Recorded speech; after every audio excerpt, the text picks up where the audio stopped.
どうも、の上です。毎日10分一つのテーマについてチャット GPT で調べ、3分で整理して話します。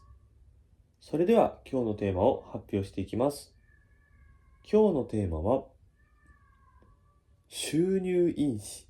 です。それでは今から10分間測っていきます。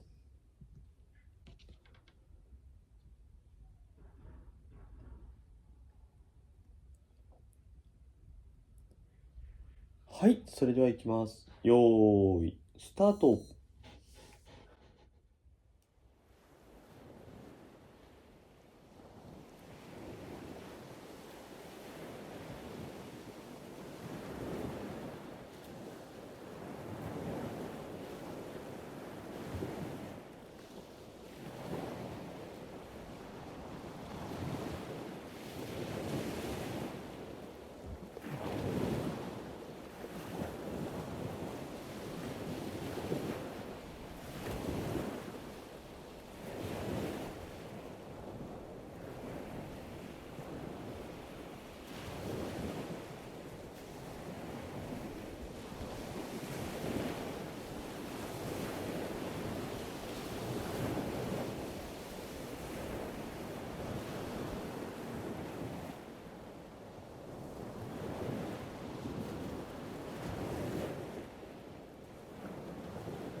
はい、10分間経ちました。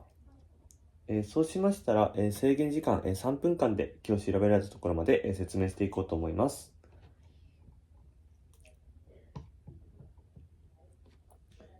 はい、それでは行きます。よーい、スタート。はい、改めまして今日は、収入因子という言葉について、調べていました。個人的に以前からこの言葉自体は聞いたことはあったんですけど、どういうものか全く知らなかったということで、調べてみました。はい。収入因子とはまず何かっていうと、国に税金を払ったという証拠のシールのことを言うらしいです。で、このシールっていうのは、何を表しているかというと、この国に払った税金って何なのかっていうと、今回この収入因子っていうのに関わっている税金っていうのは、印紙税というものらしいです。で、これは何かっていうと、紙の契約書にかかる税金のことを印紙税というふうに言うらしくて、今、紙の契約書にかかるっていうふうに言ってしまったので、ちょっと内容かぶってしまうんですけども、で、それで次に、どんな時に必要かっていうことなんですけれども、これとしては、いくつかあって、ビジネスの正式な書類には税金がかかることがあるっていうふうな認識で、現時点では理解してるんですけれども、売買の契約書とか工事の契約書とか、金銭の借用書とか、一定額以上の領収書とか、これらには、必要なものらしいです。で、この、ですね、で、ちょっとこれも気になって、どれくらいかかるのかなってことをちょっと軽く調べてみたんですけれども、GPT さんの情報だと、領収書であれば5万円以上の場合は200円の収入印紙がついてるみたいで、で、例えば